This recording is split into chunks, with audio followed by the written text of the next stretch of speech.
Hello again. Seems to be your lucky day. I'm back again with another video. As I was saying earlier, I was reinforcing for God's sake, Peter, reinforcing the mounting of the front suspension leaf spring with pins, with aluminium pins. The other two have gone anyway. Now I've got that over in the background there set up because I'm gluing the wheels and the tie bar into place, so I can't actually not in a stage to show the fold over bit of the shackles. Also started messing around with the, if I tilt that down a bit, with the exhaust. I'm not going to zoom it in as much. It got rather messy now. Sorry. Right, with the exhaust there, and as you can see, I've turned it all back to front now. Because of using the Cadillac rear pipes, going to be really hard to see, aren't they? I'll whip that one back out. The Cadillac rear pipes are going to feed back in under there and hook to the silencers I made the other day, and they'll come along and then turn 90 degrees and hook up to the flange of the V16.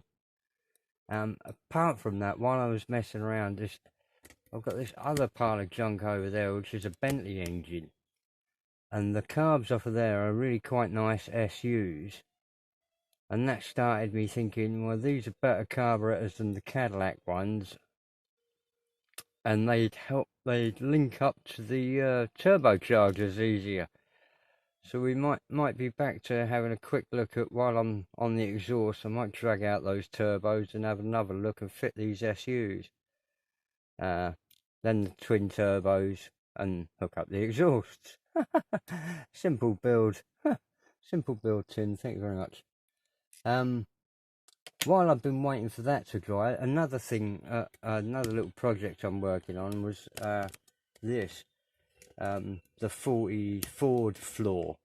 The other day I cut the actual plastic floor out, and I'm now in the process of making a new aluminium one. So this is a sheet from the side of a aluminium pie dish, which I've got. And voila! Was the wrinkly sidewall, and had a corrugation down the side of it, which was just wide enough, give or take, well, in fact, give 6mm. So I was able to use that. I trimmed it down a bit, and I've got a lip down all the way down the body, which I've burnished over. And then using a tool I've made, I've been able to follow the chassis rails, so that the pan is now sitting locked in onto the chassis rails. And then I started forming a tunnel down through there by using the original floor piece, and by popping that back in there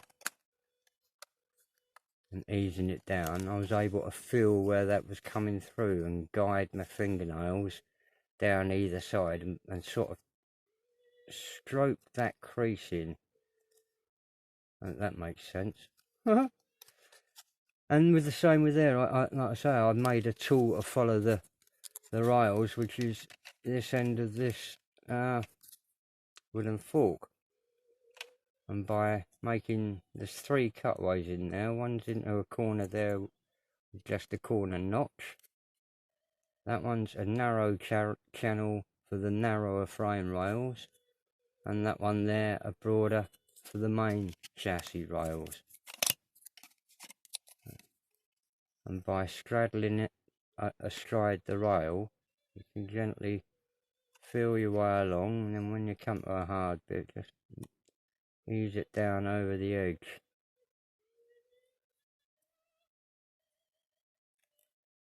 by working your way along, you'll end up getting a nice line down the chassis rail, embossing that down, and then turn to the narrower channel one there. Oh, that one. That's one lip one, and that's the actual narrower channel one. And stroke your way across, and that will give a nice crisp line to where the chassis rails are. I haven't dug out the bulkhead yet, the firewall. That was that big guy. So I'm not sure where the fold up for there is yet. I'll have a look at that later on. But the main thing was just the actual use of aluminium to make a sort of flooring.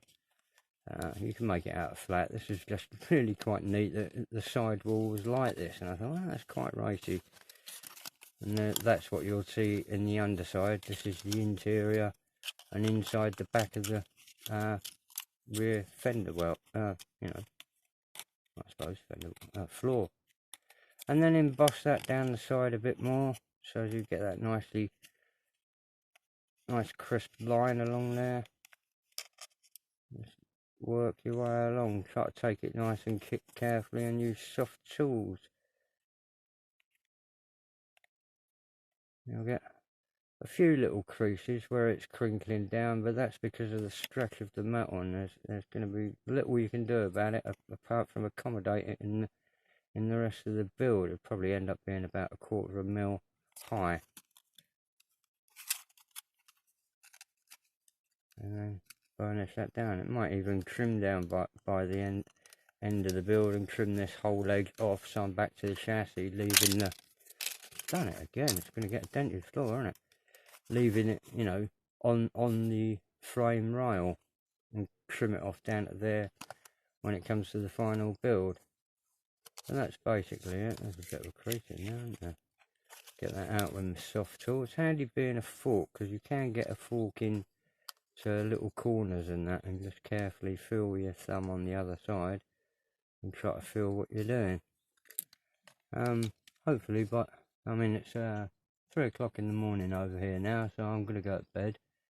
By the morning this lot will all be dry. I'll touch in a few bits, dig out those what are they called, turbos, and have another look at that.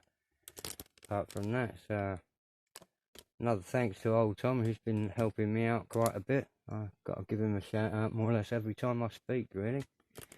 What else was there? There's my grumpy old mug of tea. Oh, I hope that's still...